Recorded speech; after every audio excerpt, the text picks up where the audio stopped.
Today is Thursday, July 31st at 10 a.m. I'm Danielle, and I'm joined by my co host, Chris Alexander. We are coming to you live on Voice of the People USA Radio and TV network on Rumble, X, YouTube, and Facebook. So if you're having a hard time finding us, you shouldn't be. Please subscribe to us on Rumble and X. It helps us out. And then if you do that, you'll get notifications whenever we go live. So we hope you will do that. It should be pretty easy to find us. And today we will be getting into some fiscal talk and some politics talk. The impact of this legislative session is on the agenda. The budget, LA Doge, and the race for U.S. Senate with Louisiana Treasurer Dr. John Fleming. We're so happy and honored to have you with us, Dr. Fleming. Before we get into the topics of the day, let's set the stage with a scripture. It's today's verse is Psalm chapter 143, verses 8 through 10. And I have my big Bible today for this one, so give me a second. It says, "Let me hear your loving kindness in the morning, for I trust in you. Teach me the way in which I should walk, for to you I lift up my soul. Deliver me, O Lord, from my enemies. I take refuge in you. Teach me to do your will, for you are my God. Let your good spirit lead me on level ground." And to stay on the right path, we have to seek the Lord daily. And I think that's becoming more and more apparent to people. Sorry, I have to find a place to put it now.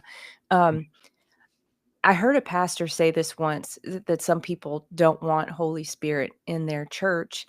And he went on to say, but he needs Holy Spirit every day, all day, and he can't even go to Walmart without Holy Spirit, which if you have been to Walmart, you know that's true. You need Holy Spirit to go to Walmart. Yeah, right. Of all places. Exactly. But that should be our attitude. And in verse 6 of this same chapter, David says, "I stretch out my hands to you. My soul longs for you as a dry and thirsty place where there is no water." We need to live with a real, unquenchable, desperate need for the presence and the voice of the Lord. That's the only way to stay in humility and to stay on the right path. I also love this scripture because David asks for God's spirit to lead him on to level ground. And so often we talk about the uneven playing field that people in pursuit of truth and honesty and justice have to play on. Well, David must have had an uneven playing field too, but he asked the Lord to lead him onto level ground. And I think that's a key for us in prayer and something we should be praying so that we can have more victories. We need to be praying for level ground. Yeah, that's a great point, Danielle. And it's hard, pre-show, when we were talking with John, we were talking about how it's, you never know who you're going to run into when you're in political advocacy or when you're running for office or when you're in office. And, sometimes political life or the life of an activist or an advocate can be disappointing. And sometimes people can surprise you, and sometimes surprise you in ways that are not very good. And so, to keep our eyes on the Lord and to make Him our inspiration and Him our power. And as you said, to ask Him to keep us on level ground, then we're not dependent upon external circumstances for our stability Yeah. or our peace or our joy. And as a great one of the great founding fathers said, Lord, help me to do my duty and leave the results to you. And that's, I think, where our guest today, Treasurer John Fleming, I think that's the way he's tried to live his life. And Dr. Fleming, what a pleasure to have you back with us again on the State of Freedom, sir. Well, thanks, Danielle and Chris. It's great to be back with you. And those are very timely words from Psalms. David had to go through a lot of trials and tribulations and a lot of difficult political Yeah. uh, obstacles and trials because even though he was a king, more or less a dictator, there was tremendous politics, of course, in that leadership role. And he was not a perfect man, but he was man after God's own heart. And it's those kind of reassuring words that God is with us, His Holy Spirit is among us, and our job is to do well and to do right, and it's up to God to bring that to fruition and to have the right results from that. And we just have to have confidence in him that he will make that happen. Yeah, and Dr. Fleming, we think about politics being rife now, but we didn't have an attempted coup by our own son, so I think he definitely preceded us in some serious political drama and backstabbing. Yeah, Question about it. The I would say political so. intrigue in those days, of course, were make what we do today to seem quite benign, doesn't it? Yeah. Oh my gosh, absolutely quite colorful. And as y'all both know, in those days, there really was no theoretical or actual separation of church and state. As you suggested, John, David was, the king of both. The father of the religion, the father of the state. He had to do it all, and what a monumental task. And as you said, he was far from a perfect man, but one of the reasons why I like the life and the story of David so much is that it's true, it's human, it's from the heart. I mean, you see a man who enjoyed tremendous triumph and also moments of profound despair, that God brought him out of and returned him to a position of even greater prominence and greater glory because of his reliance on God during those moments of loneliness and fear and pain. And that's one of the reasons why I find David personally so inspiring. Yes. And really, all of the great figures in the Old Testament, whether you're talking about Moses, Abraham, they were all tested. They all went through very difficult trials, and yet they sought the leadership of God. They followed God no matter what. In the end, it had tremendous impact. It really did. Yeah. Well, speaking of testing, Dr. Fleming, our legislature this past session was, I think, tested with regard to fiscal restraint, the appropriations issues. There was a bill by Representative Emerson, I think, that authorizes the removal of some money from a dedicated fund, budget stabilization fund, into the general fund, and that sort of thing. Let me just ask you straight out: do you think that any of the measures that were taken by the legislature this session will result in meaningful fiscal reform in state government, or meaningful reduction in the size of our government, or decrease in the corruption, the fraud, and the waste in our government? Chris, I see no evidence of that whatsoever. From my vantage point as treasurer, when these appropriation bills are passed, we have a responsibility to create something called a cooperative endeavor agreement, CEA for short. And so for those entities receiving that money, we have to contract with them under the rules, policies, and laws that are based on procurement for the state.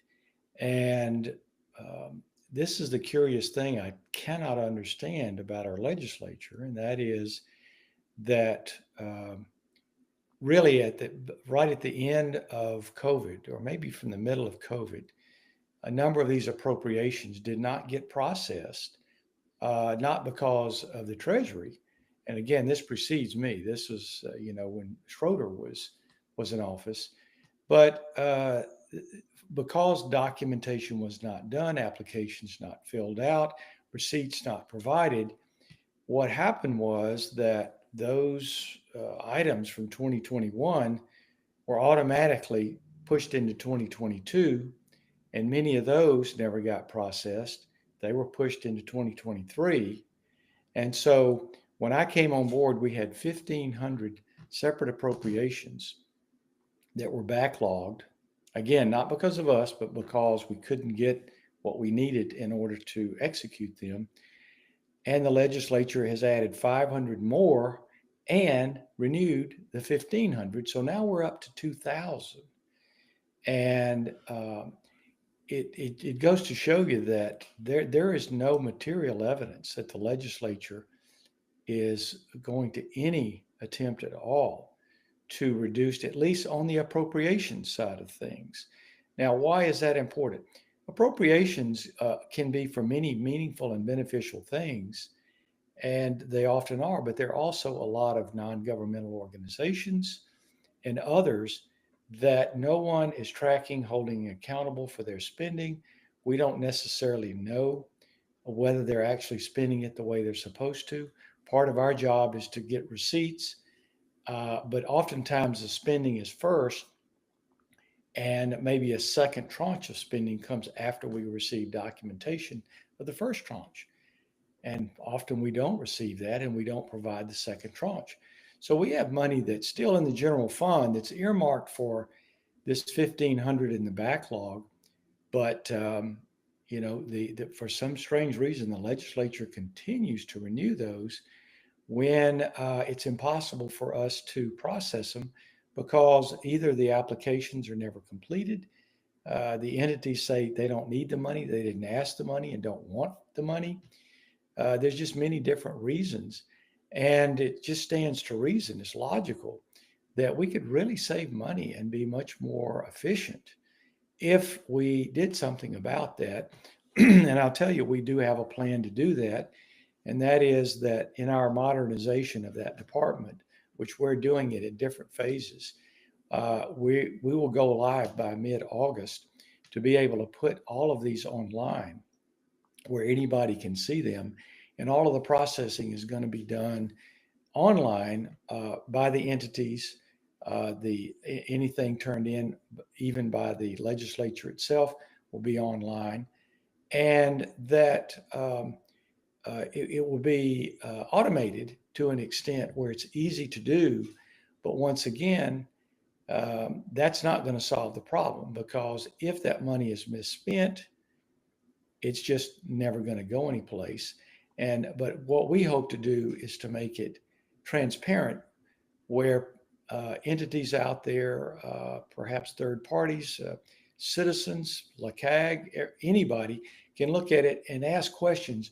Why is it that that money is earmarked for something that is renewed year after year after year, and yet it never gets processed?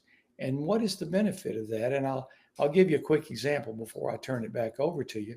We had an entity that had an appropriation for, it was actually a church appropriation for food bank. And I forget what the amount was. Maybe it was $120,000.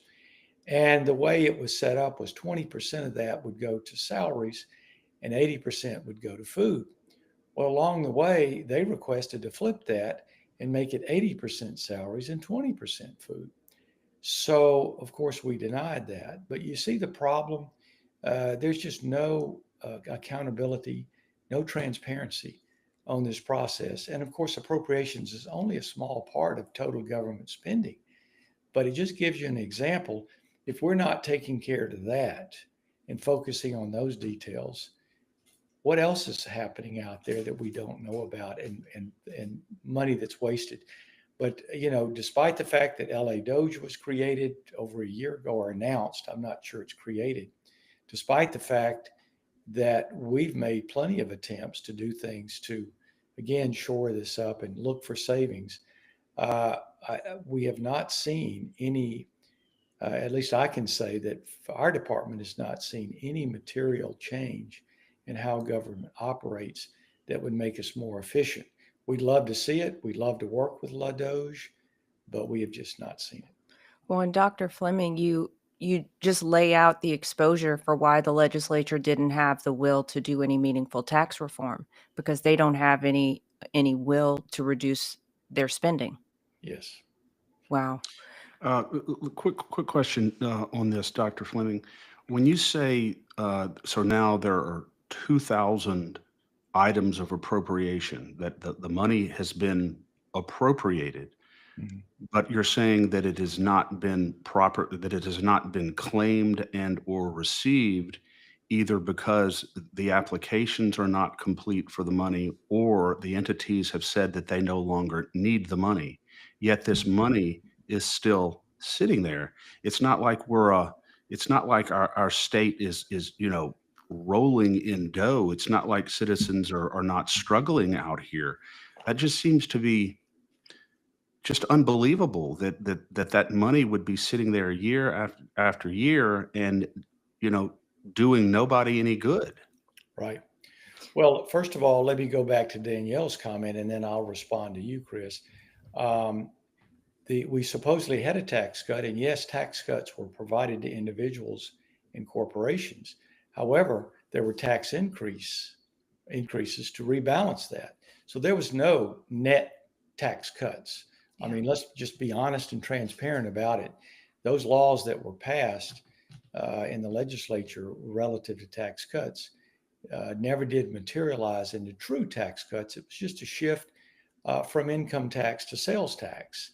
And so let's just be honest about that. 2024, you're talking about, John, right? 2024, right? Well, let's see. I believe. Well, I'm losing track of time now. I think it was last year. Yes, it was last year. Yes, 2024. You're quite correct about that. And as you know, Amendment 2, among the other amendments, failed that would have provided for permanent teacher pay raises. And as a result of that failing, that didn't happen. So really, the whole plan basically fell through. The only net result was some taxes were increased, some taxes were decreased. Now, back to your point about these appropriations and the CEAs that we must do. So they fall into two basic categories. If, for instance, a town wants to buy a police car and they go out and buy it, they know they have an appropriation for it, they buy it, they submit us a receipt, then we pay 100% of that payment that's allowed under the appropriation. However, many of these projects are, say, ongoing, where there's a payroll or maybe there is a construction, and therefore there will be a periodic request for money to go to the contractor, for the invoices along the way. And the way we work that is we advance 50% up front, and then we say, when you spend that, provide us the receipts, and then we'll give you the second 50%. I can't tell you how many times we never receive the receipts, and therefore we can't pay the second 50%. And it stays on the books, and it gets renewed year after year. And then again, a third category is a town will say, so we have $1 million that was appropriated to us. Well, we didn't ask for it. What is it for? We say, we don't know, because, we have to follow legislative intent, and there's very little in the bill that tells that. And they go, well, we're not really interested. We're not going to fill out any paperwork. And it just sits there, and then it gets renewed again and again. But Dr. Fleming, I may be putting this in a way, I may be inaccurate on this, but I believe that Chairwoman Emerson brought some legislation that allows the legislature to basically dip into the general fund without any kind of further, I don't know, guardrails around that, to kind of remove the guardrails. Is this those unaccounted for, those unspent funds, what they are going to be dipping into? I'd have to look into that. I'm not familiar specifically with their ability to spend money without authorization or certain guardrails. Offhand, I'm not aware of that. I will say that we did catch an ally in this whole issue about NGOs, and that was Heather Cloud. Yeah. And I testified on her bill's behalf. And we supported the bill too. Yeah. Yes. And it did pass. And what it does is it provides for transparency of these. And that's, as I say, we're working on that now. And we hope to have this information out there and posted. We're trying to, again, fully automate the Department of Treasury and create transparency along the lines of, remember, March 31st we launched the public school K through 12 transparency. Yep. And I'll give you just a quick update on that.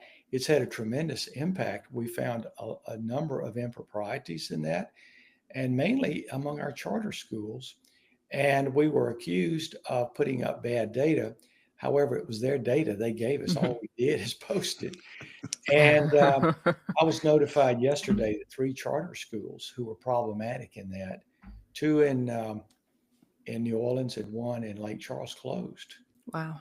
Wow. And then we have the Madisonville School District that's under fiscal administration. So again, these entities, nobody's been looking at them, and we're beginning to bring that. So transparency really does work if you do it right. So again, back to the legislative appropriations, we desperately need that, because the legislature, it's really kind of an inside game from what I can figure out. It's everybody gets money distributed to their district. It's all about re-elections, and they get money whether they need it or not. And I have to admit to you that the U.S. Congress acted that way for many years. We called them earmarks. We ended earmarks while I was in my first term, or the beginning of my second term in Congress. They've been brought back, but not nearly as strongly, to a lesser extent. But earmarks are very problematic because they're all about re-elections. They're not about necessarily doing good. Yes, at times there are good things that are financed through earmarks or appropriations, but many abuses on that. And the first step in resolving that is transparency, and then people can pressure their legislators to be more accountable and really more serious about controlling spending. Yeah, this is something that Chris and I were talking about when we were getting ready for the show today. Just this whole idea that legislators have some conflicting incentives, right? They have two levers for incentives. One is bringing money back to the district so we can get reelected, so we can show the people that we care about them, right? That could be a whole way that people believe that they're caring for the people. Yes. Through infrastructure and everything, which is true to an extent. The other way is through bringing freedom to the people, right? Through some of the legislation that gets government out of our lives. Right. So, but what happens is the trade-offs seem to be happening in that they go for the money because that's the tangible, and Right. they trade off the things that meaningfully impact people's day-to-day lives in another way. Yes. And I just am of the strong belief that we have to get the fiscal incentives out of Baton Rouge. We have to bring them back to the parishes where people will be held accountable. And that way the trade-offs are very transparent, and people aren't saying, well, I had to get that bridge, so I didn't vote for your DEI bill. Right. And here's the second part of that your viewers need to understand is, in order for them to get that spending for their district, they have to have the approval of their leadership, the Speaker in the House and the Senate President. And then beyond that, the governor, because the governor has line item veto. So what that means is that legislators are actually held hostage by their leadership. That's right. By the governor. And a great example of someone who did buck the system is Alan Seaball. Alan had some critical statements about the governor that I thought was very appropriate, and I underscored those. He was absolutely correct in his criticism, and he had absolutely every project lined itemed out by the governor. And so while Alan Seaball was working for the greater good of the people, you had the governor who was punishing him and hurting his district and the people in his district when he was trying to do what was best for the state. Going back to lawsuit reform, his bill, an excellent bill, was vetoed by the governor. Yeah. So it just goes to show you that the system provides a lot of incentives that are counter to the interest of the citizens that vote. John, there have been a number of theories put forward about how to end exactly what we're talking about here. uh, what you called legislators being held hostage to really, a governor, and Yeah, not necessarily Governor Landry, any governor who right, can act, who knows how to politically retaliate against legislators who don't do his or her will. right. What is the best way, in your view, to restructure that relationship so that the legislature really does exercise the sort of independent authority that it's constitutionally charged with exercising? Well, it might help to do away with line item vetoes, but again, in the right hands, line item can be a very good way to streamline spending in government that maybe Yeah. has gotten out of hand. To be honest with you, I really think the elected officials themselves, if they would just go ahead and take on courage and do the right thing for the people and communicate with the people that elected them and let them understand. And again, Alan Seabaugh is a great case here. I have no doubt that Alan Seabaugh will be reelected Yeah. to the state senate, despite the fact that all that spending was parried by the governor, because they understand that politics can be brutal and there can be retaliation. And to be honest with you, I think that has a negative impact on the governor more than it does Alan Seabaugh. I think if we had more legislators who showed the kind of courage that Alan did and spoke the truth, I think they would be easily reelected and not worry about such things as the appropriated money coming to their district. I just think they need to connect with their people and understand that as long as you're right on the issues, the money really is not important to the people in Yeah. those districts. Another very good example that bears mentioning is Representative Chuck Owen, Yes, who stood up to Governor John Bell Edwards and had an appropriations for a camp for disabled children right. cut in his district. And not only is Representative Owen still popular there, Yes, he's more popular than ever because he right. stood up on a matter of principle to the governor and was able to explain to his constituents what happened and why it happened. So your point is so well taken. And Danielle and I have talked about this a number of times, that the fact that a legislator can be punished for doing the right thing on issues that are of fundamental importance in our state does not excuse them from doing the right thing. Right. That's why they're there. That's why they were elected. So that they don't have a license to cave in simply Right. because a project in their district may be cut. It's just unfortunate that because of the constitutional structure of our state, the Yeah. governor has that kind of power over legislators. Yeah, absolutely. And I do think that maybe the concern is more about their colleagues who are elected officials back in their district, which is really a relatively handful of people. But again, ultimately, they're not going to control your fate in terms of That's right. being reelected. It's the people themselves. And for the most part, they don't care about bringing back those dollars. I'm convinced of that. Again, Well, look at all the money. I mean, yeah, what you said at the beginning of the show is a perfect example. Look at all the money that's still sitting there because they say they don't want it or they didn't finish an application. That kind of makes your point. absolutely. And I served 8 years in Congress, as you know, for working for the Fourth District, Louisiana. And I can't recall a single time that somebody was upset that money wasn't brought back for something. I did work on improvements or, to finish I-49, which is not an earmark. It's really an infrastructure bill and things of that sort. But again, they wanted to be sure I was right on the issues. And so I was always reelected with 75% majorities. And you never saw me put announcements out that I brought $20 million to the district or anything. I never did that. And it never mattered. People didn't care. They wanted to know that I was truly representing their values in Congress. And I think the same can be said about senators and representatives in Louisiana. Yeah.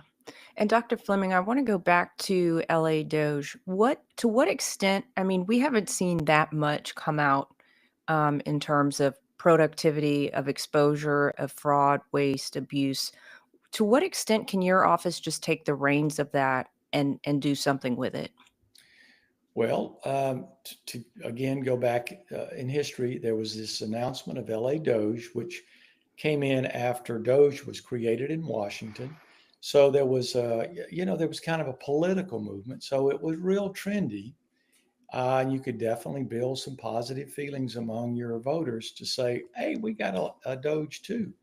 And I remember that there's still a famous photograph of certain members who purport to be conservative and cost cutters that was published, and nothing happened for like a year.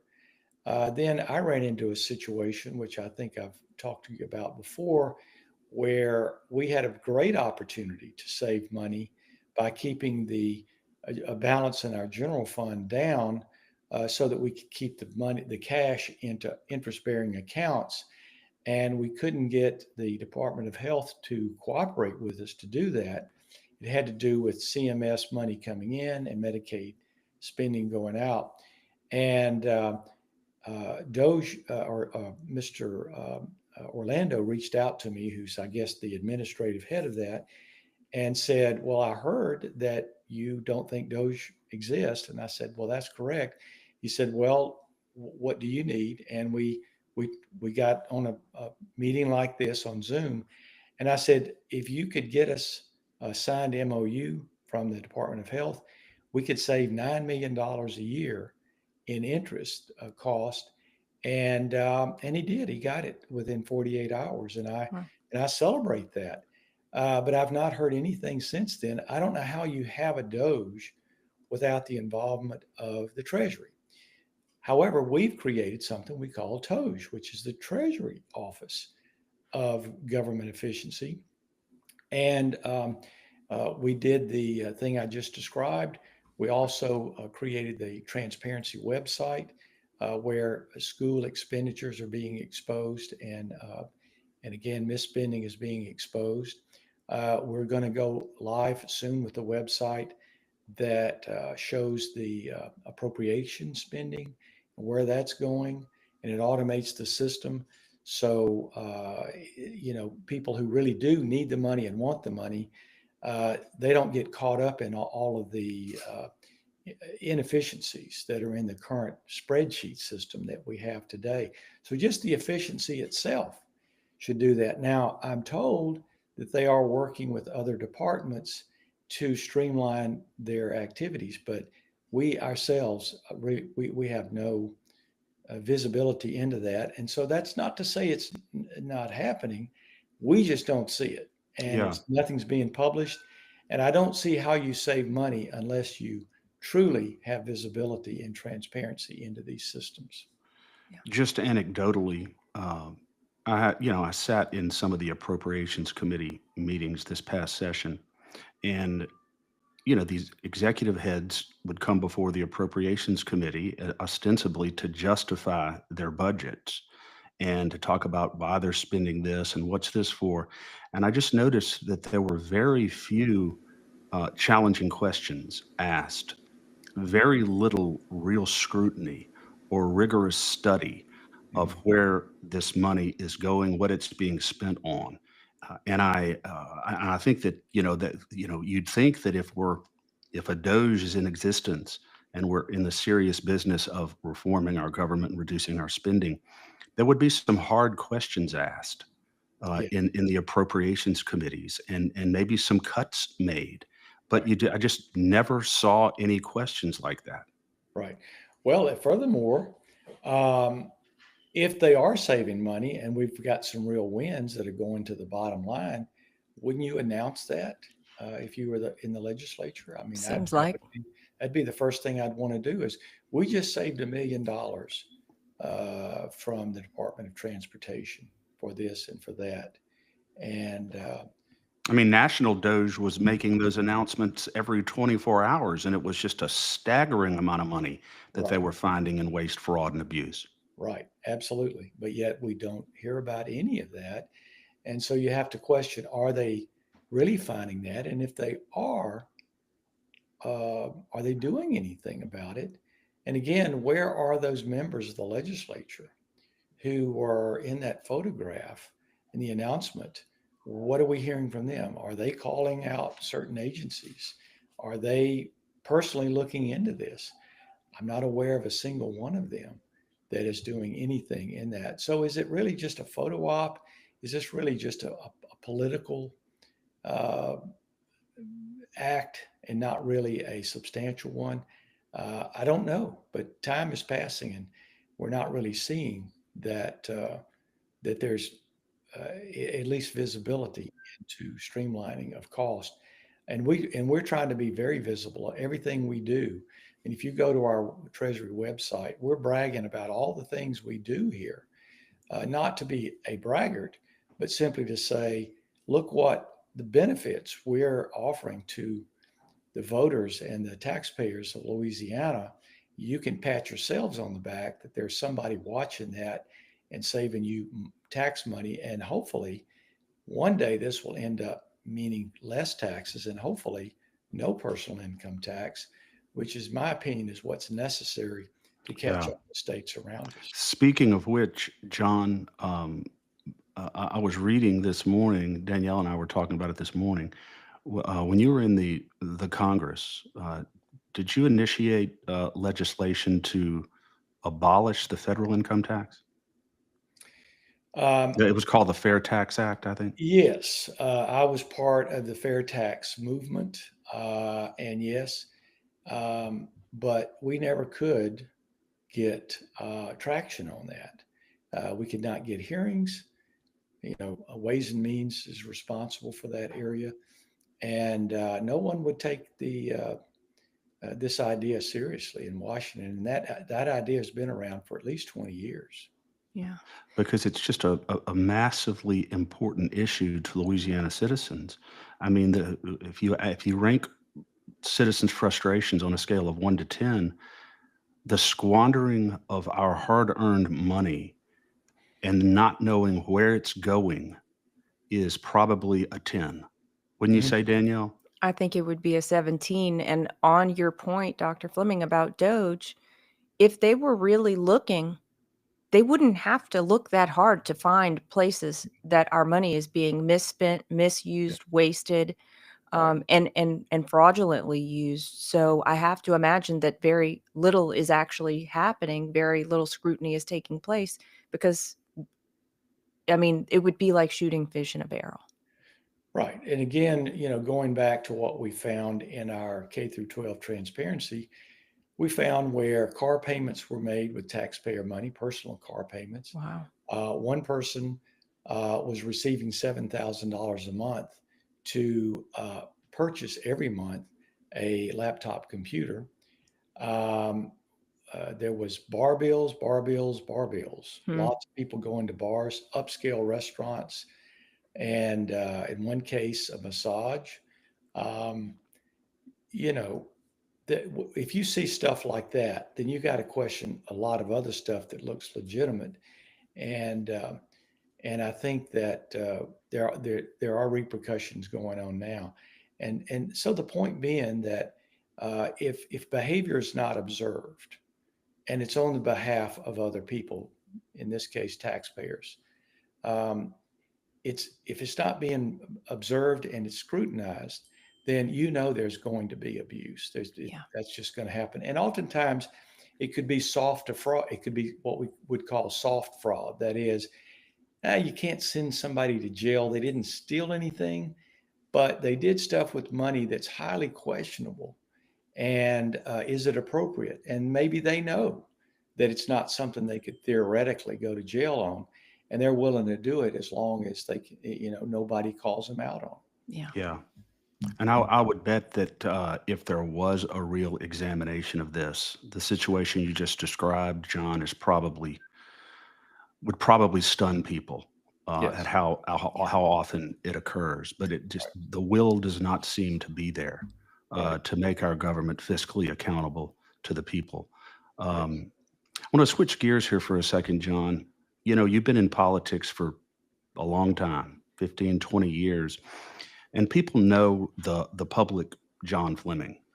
but not a whole lot of people know about, your background and some of the experiences in your life that have defined you and made you the person that you are.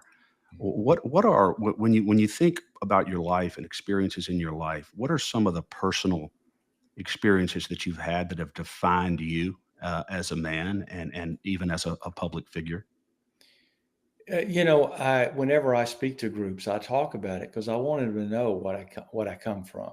Uh, Sometimes, in fact, I say I came from nothing, and what do I mean by that?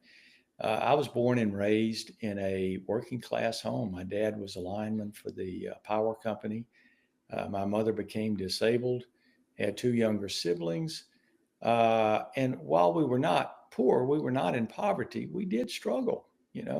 Times were good, times were bad, and I'd get odd jobs as a child and a young teen, to have a little extra spending money, and our vehicle was always 10 years behind everybody else's, which back in those days, when it mattered about what your car looked like, it could be quite embarrassing that you still had fins on your car when those had gone away 10 years ago.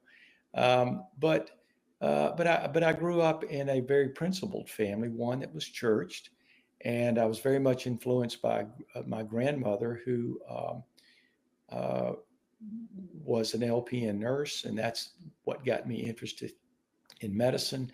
I became saved when I was 11 years old and dedicated my life to the service of others.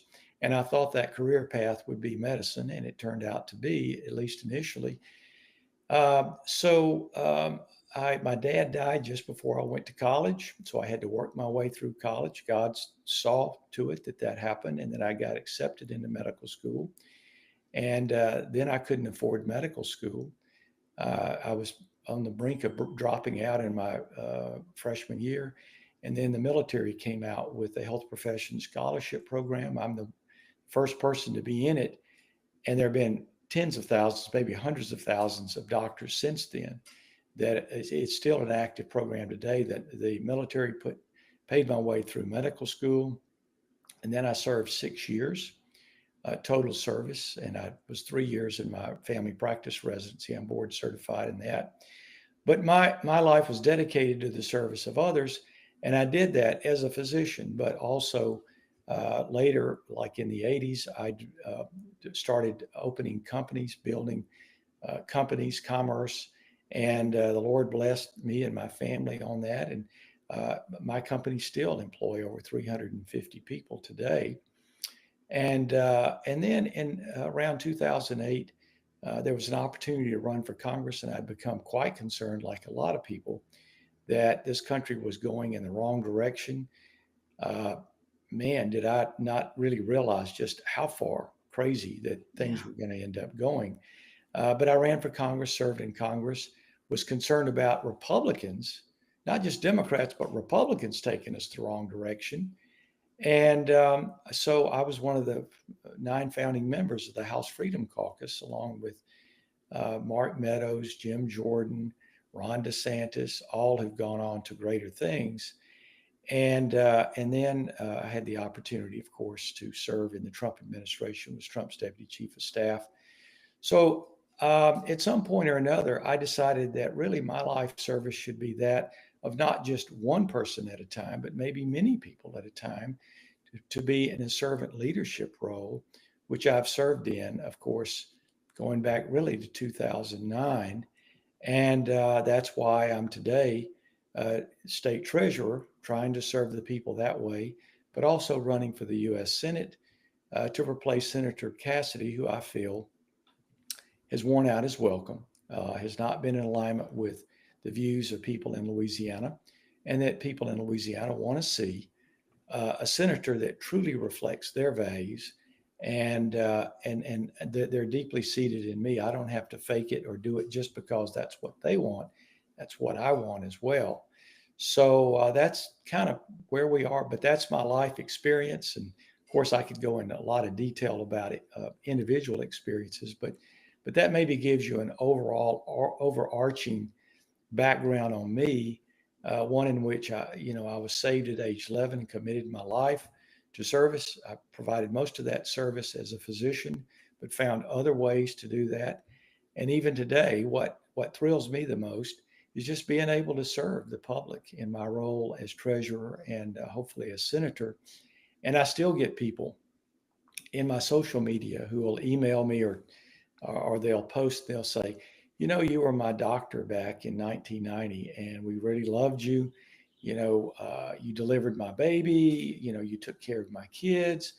Or I get stuff from when I was in Congress. They go, you got my Social Security straightened out, and I'm so happy. Or you've got a ribbon or medal for my dad served in World War II that we never could get, but you restored it. You appointed my son to the military academy, or daughter to the Air Force Academy. All of these things keep coming back, and they're so heartwarming to know that I've been serving these people over all these years. Well, your servant's heart certainly comes through. And, we wanted people to have the opportunity to get to meet Dr. John Fleming, the candidate, as well. Sure. What are some things that might surprise people about you that haven't been so out front as with you as a public figure? Well, what wouldn't surprise them, I think, is the fact that I'm very much a family man. I have my wife and I. We've been married 47 years. We have 4 children. We have 6 grandchildren.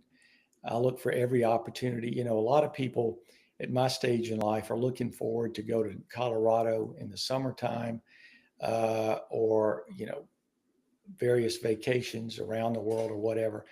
My wife and I just look forward to spending time with our kids and our grandkids. We cherish those.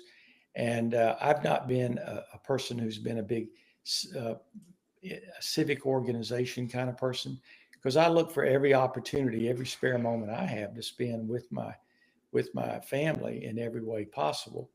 Now, a couple of surprises. I don't know if this is surprising, but at age 43, I went back to something I'd done before, and that was to train in karate, eventually working up to 3rd degree black belt.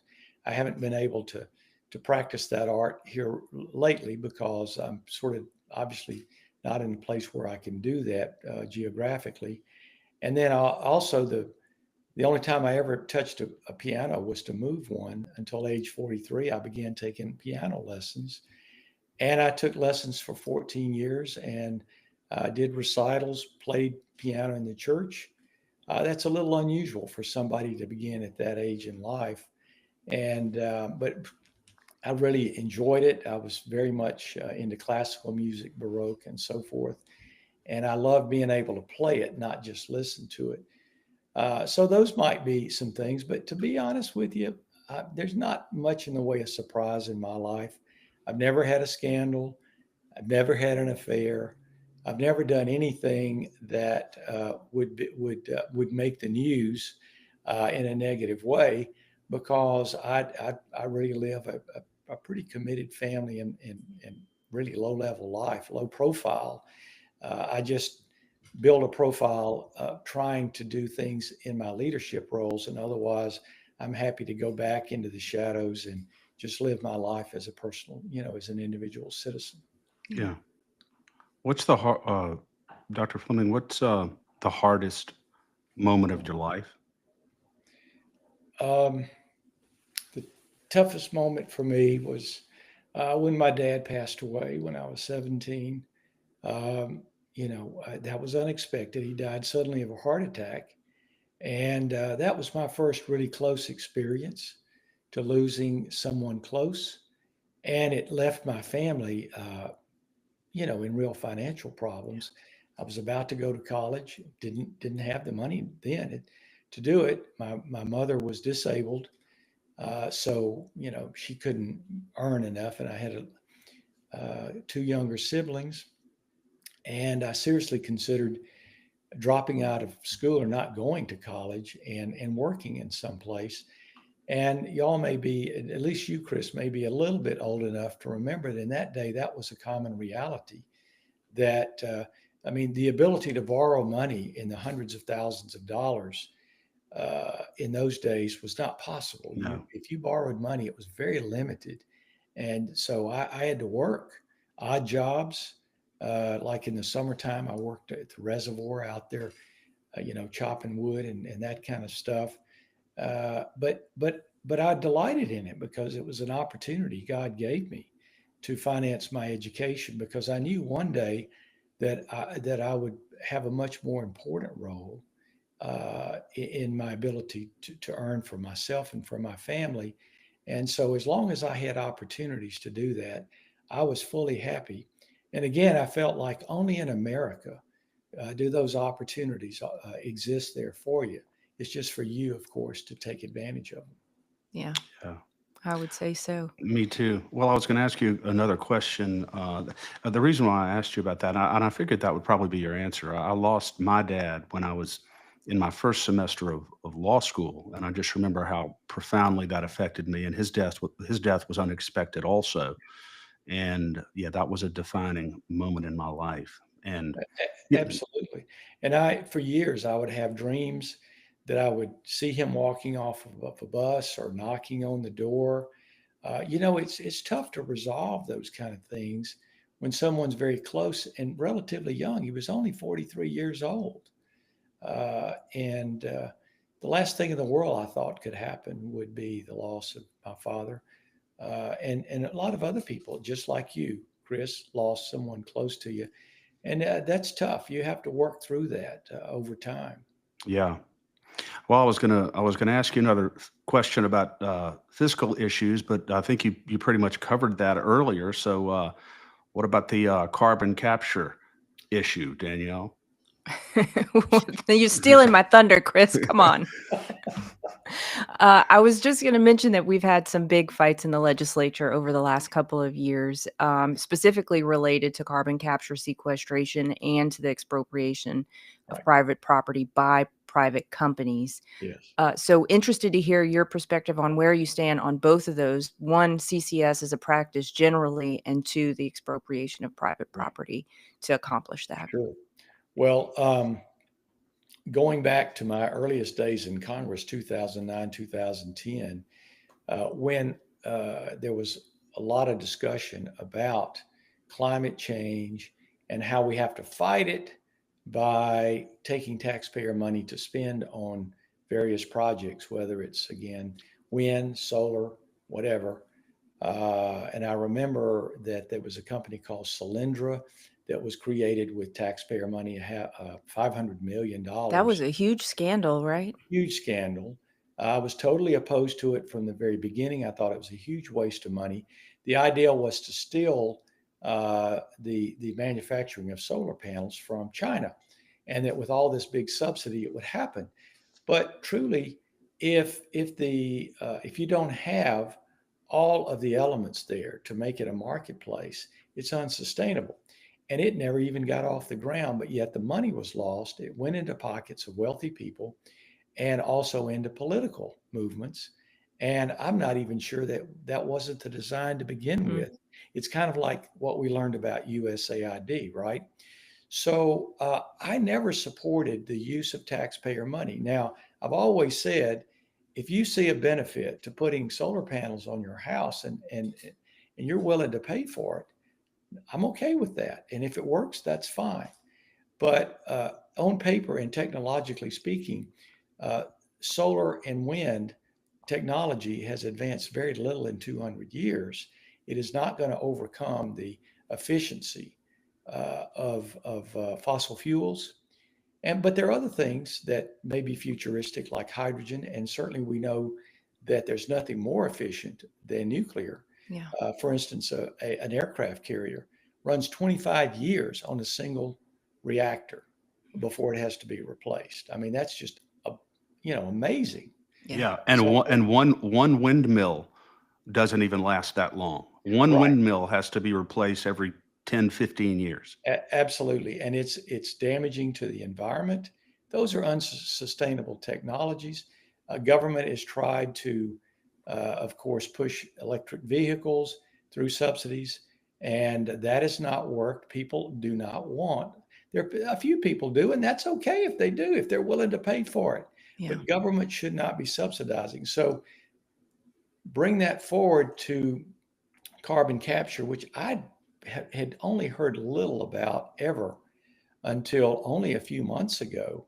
And then I find out that the legislature has been, and with the both governors, John Bell and now Jeff Landry, they've been systematically putting in place one building block at a time, beginning Yeah.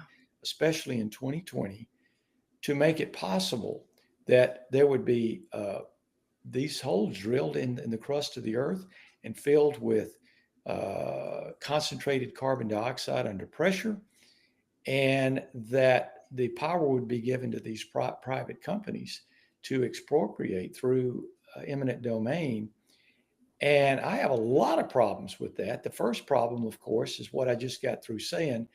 Taxpayers shouldn't be having to pay for that, but they are through something called 45Q tax credits, which were passed under Biden a couple of times and funded a couple of times, and it's been funded again through the big Yeah. beautiful bill. Although other subsidies for climate change were taken out, thank goodness. But I think that was all because of compromises that were made. I do not think that President Trump truly supports 45Q tax credits, but Right. we'll find out more. Anyway, but it doesn't stop there. We find out that this is a dangerous technology. First of all, carbon dioxide in concentrated form can kill people. There's one example, the Nios Lake in Africa in 1986. There was a seismic event. It exploded up through the lake, and it killed 1,700 villagers and their animals.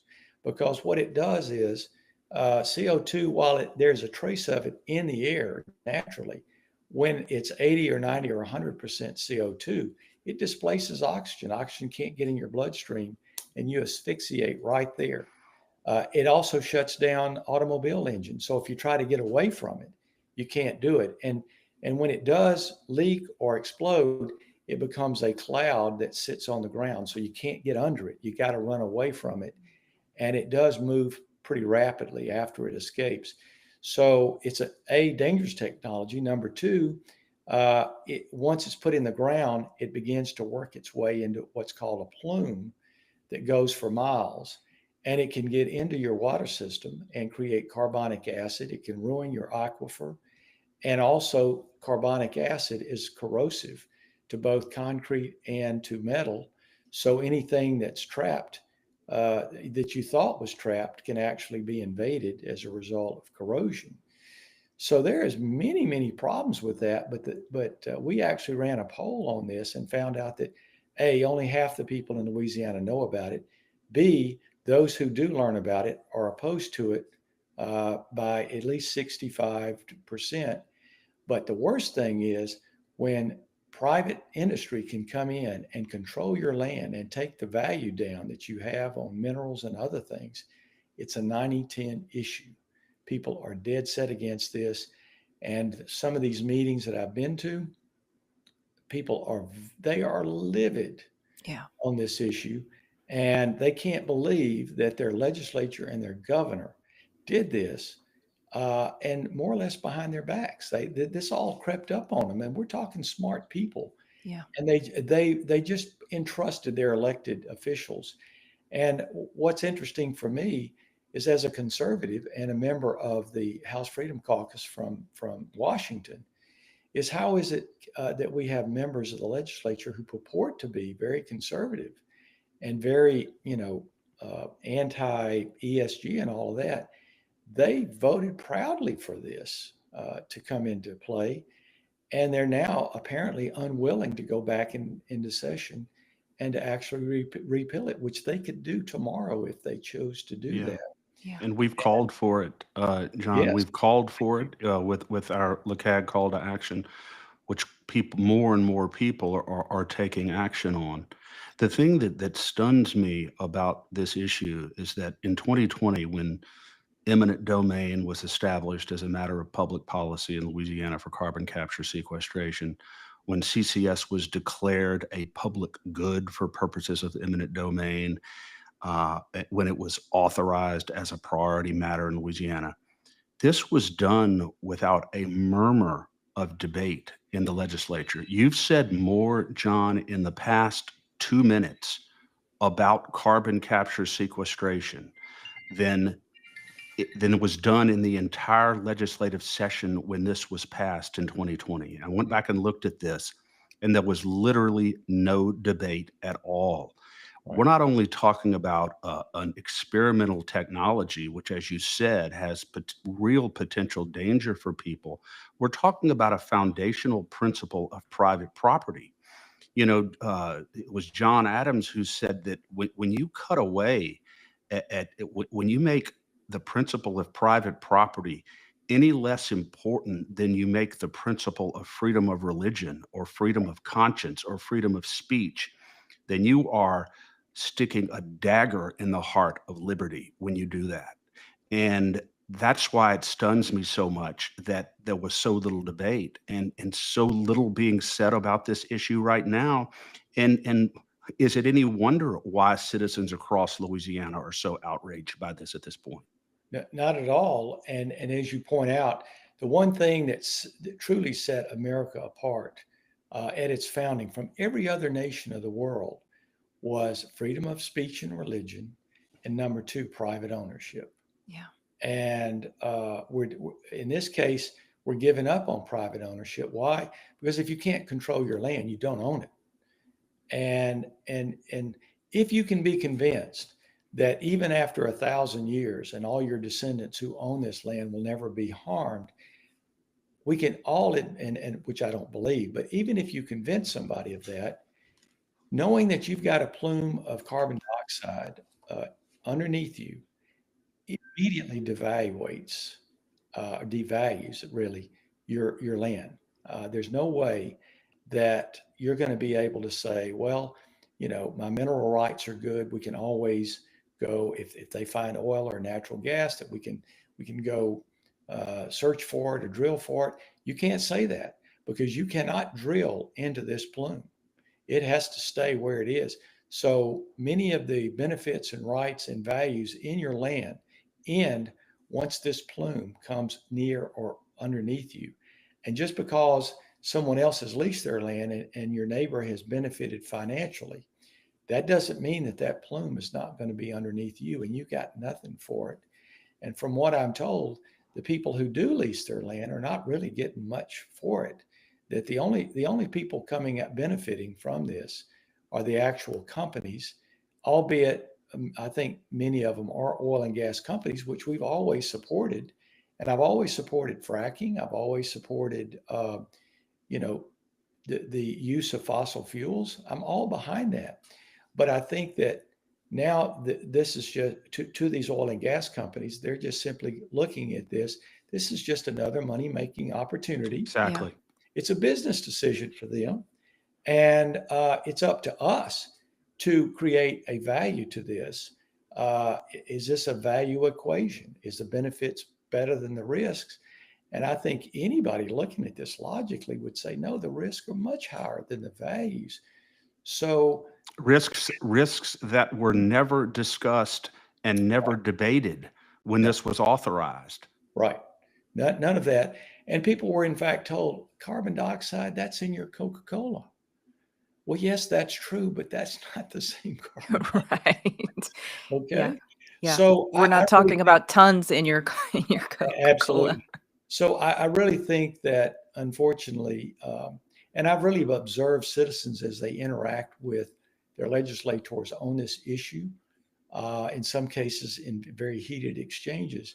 But what I'm seeing from this is that when you elect your state legislator, whether it's a rep or a senator, you have every bit of confidence in them. And I have to admit to you, when I found out that we elected a Republican conservative governor and a supermajority of Republicans, mentally I kind of relaxed a little bit for a few months until things began to happen and go a totally different direction. Yeah. And so you can understand why voters put all of their trust into this person, and they aren't necessarily checking behind them, especially on a technology that you're not familiar with.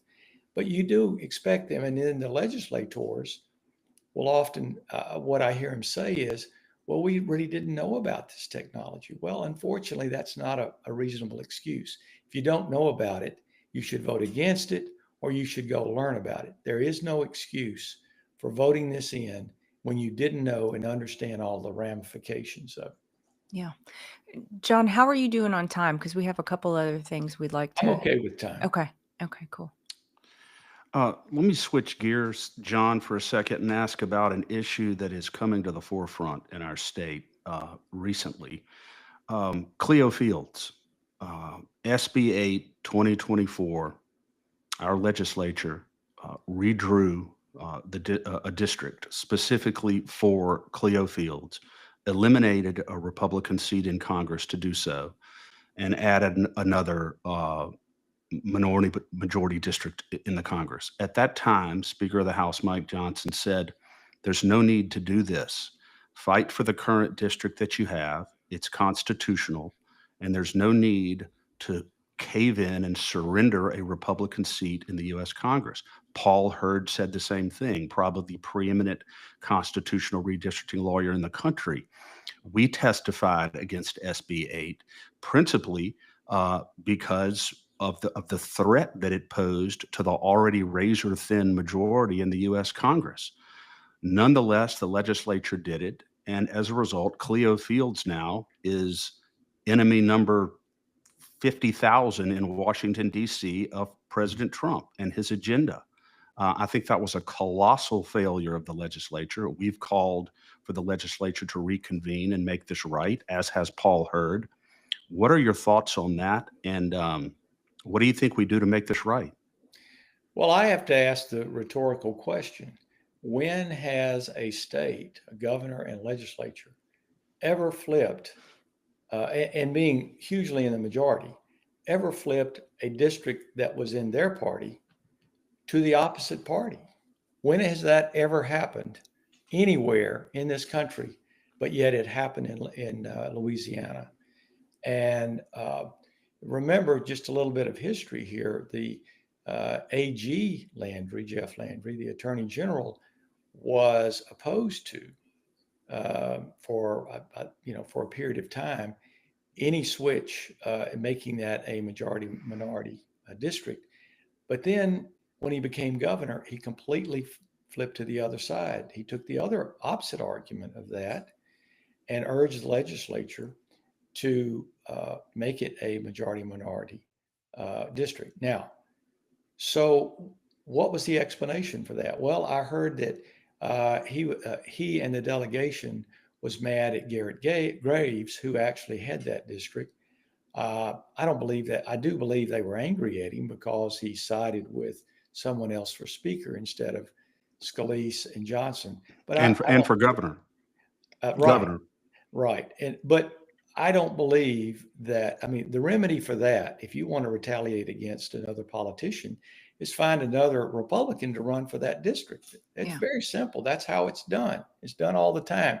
But you never flip it to the opposite party, because that person's going to be even more dangerous politically to your interests. So I don't believe that. The other explanation I heard was, well, Judge Dickey, who was appointed, I think, by President Obama or Clinton, I can't remember which one, who's very, very liberal, and of course had every political interest to make that a Democrat district, said that it must be done. But that's a direct violation of the Voter Rights Act, which is gerrymandering on the basis of race. That's clear law, settled law. And yet that's exactly how that district was created. So, and they had, and John, just to interject here, they clearly had other options. Yes, absolutely. So the only logical assumption one can make in this, although nobody fully explains what happened and why, is that that there was a reason to provide benefits to Cleo Fields himself, who was the clear candidate for that district. That this was done for his benefit, Don't know what other benefits were provided in exchange. And that I think the legislature felt like that because we had a new governor and that he was going to be very powerful, that they wanted to stay in good with him because, again, we've talked about money going to their districts and all of these things. So I would say that with a few possible exceptions, and again, I'll name Alan Seabaugh here, there was very little courage. And despite the fact that there are many who claim to be seriously conservative and Republican and MAGA Republican and big Trump supporters, they actually voted to create a district that they knew Cleo Fields would fill. And that actually reduced our margin of majority and could end up being part of the equation when we lose the majority during the midterms, which is historically what is likely to happen. Hopefully it doesn't, but it could. And that Yeah. would mean that all of these conservative Republicans would have been, and the governor would have been fundamentally part of slicing away our majority. Now, there's a remedy for this. They could go back into session right now and redo the map, put it back where it was, because we feel, and I know Paul Hurd feels, that SCOTUS is going to strike this down on the basis, again, of the Voter Rights Act. It's clear that this was gerrymandered according to race. All you have to do, John, all you have to do is look at the district on a map. Yeah. I mean, this thing runs from part of Bossier Parish, where you and I are from, to the tip of Livingston. Right. I mean, it's just extraordinary when you look at this. There's no common communities. There's no compactness. Every possible violation you could have, maintaining an incumbent, any possible legal reason to have a district was all violated. And then the one illegal reason for doing it, which is racial gerrymandering, was the one that carried the day. And we had an overwhelming vote for it by the legislature, and the governor, of course, totally switched his position and said that we had no choice. But yet we all know that that just simply wasn't true. Yeah. So there apparently this had to be done for the benefits of people that we don't really understand and know about. It would be nice to get some transparency and visibility on this. But whatever mistakes have been made, and they're huge, this can be reversed. And there are, of course, both Texas and New York are now, even though 5 years away from mandatory redistricting, they're already redoing their maps. They're coming into session. Texas expects to get 5 more Republicans out of their redistricting.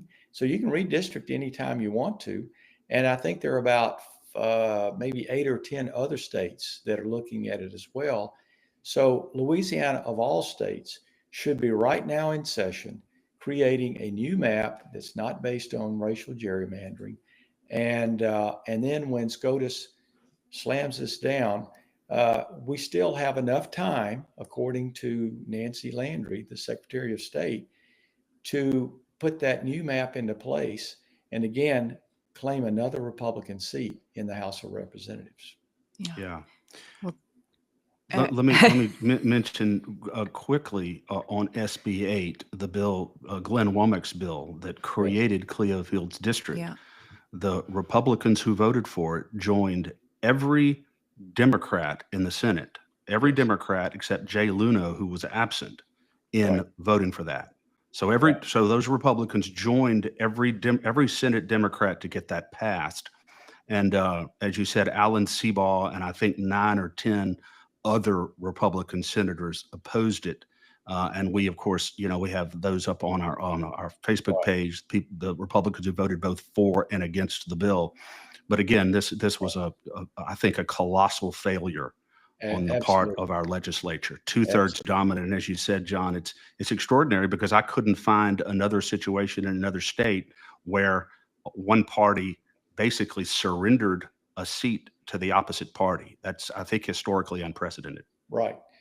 Well, I mean, and certainly Jay Morris, Presley, Adam Bass, they all voted against it as well. They all should be, I think, receive accolades for being courageous in this, because that is maybe part of the reason why they didn't get the funding to their districts in some cases. But I just have to say to you, and I know this is really stepping out of the box a bit. But if you add up what happened with reform for tort reform, lawsuit reform, what's happened with flipping a Republican district to a Democrat district, what's happened with carbon sequestration and eminent domain, um, I have to wonder what is different from a Democrat majority in and governor in the legislature. I really can't tell you because everything they've done along these lines seem to be what a Democrat-led state would do, not a Republican conservative state. Yeah. Yeah. Well, the uniparty is alive and well in Louisiana, and we Yes. know that a lot of people have run as Republicans and wore the little badge of conservative just so they can get elected, and Yes. then they go in there and do whatever it is they want to do. I'd love to stay on the topic of elections for a moment and just get your perspective on what Secretary of State Nancy Landry is doing with regards to moving forward with the purchase of new computerized voting machines, and where you think the state should be going, if that's the right direction, wrong direction. Well, there's a huge debate, as you know, using computers for vote counting, and I think there's a lot of opposition as to how she's going about this. I think the process needs to be vetted and needs to be made more visible. Yeah.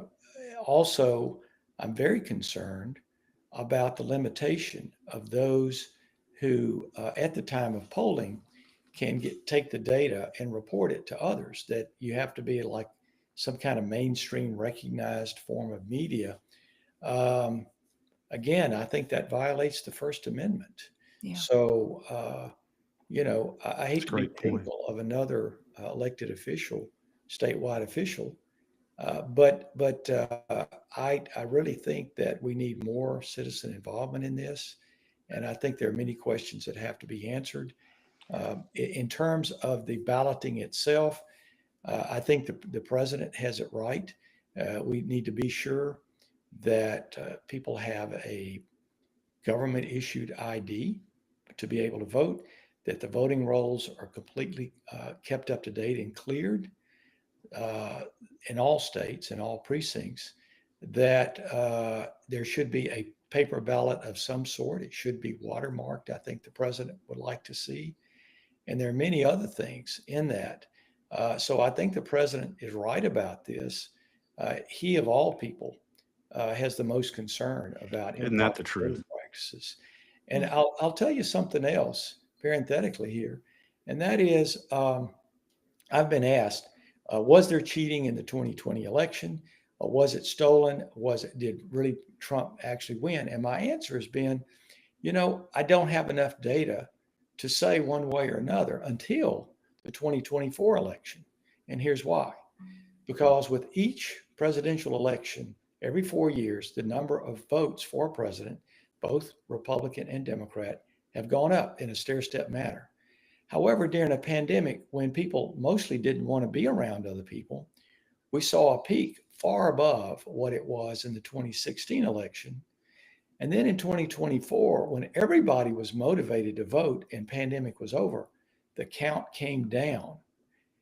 And that's also consistent with a period of time, again, the pandemic time, when precincts in states and cities in particular were all too willing to violate their own laws, their rules and regulations and oversight in order to run their processes. So while I can't prove to you directly that I have evidence of this voter or that voter who cheated or voted more than once, the circumstantial evidence is overwhelming in my mind.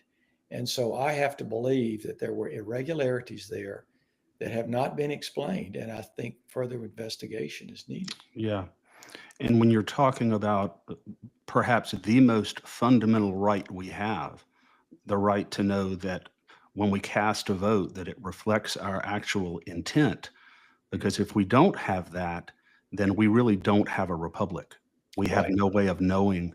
We have no way of self-government unless and that's one of the reasons why Danielle has always emphasized, how fundamentally important securing our elections is. And it sounds like you agree with that and agree Yeah, with President Trump's position on the issue. Um, absolutely. And I before we would let you go ahead, John. Sorry. I was just going to say, in the period of 2016 to 2024, I think we can consider that a dark period.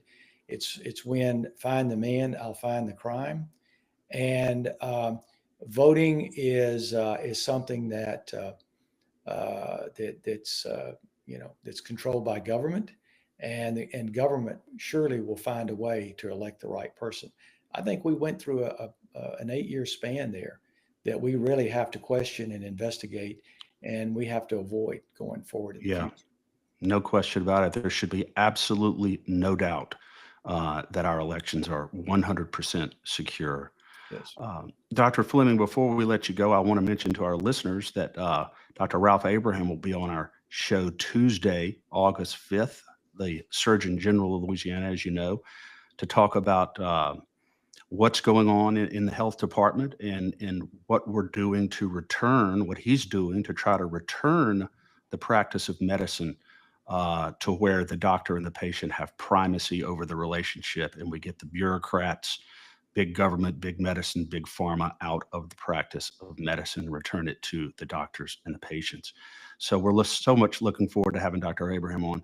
But Dr. Fleming, it's a pleasure to have you here. The time has just flown by. It feels like it's been about 10 minutes, but thank you for your insights today, and Sure. both personal and political. And we look forward to talking with you again soon, sir. Well, and thank you both, Danielle and Chris, and thank you for being again true to heart to the conservative movement and staying to truth, and more fundamentally that you really look under every rock to ensure that every detail is evaluated. That's something that doesn't happen in this state, but for you guys. So thank you so much for doing that. Yeah, Oh, a lot well, of rocks thank to you. look under. Yes, that's a high compliment. Thank you, Dr. Fleming. We look forward to having you back. Thank you. Have a great day.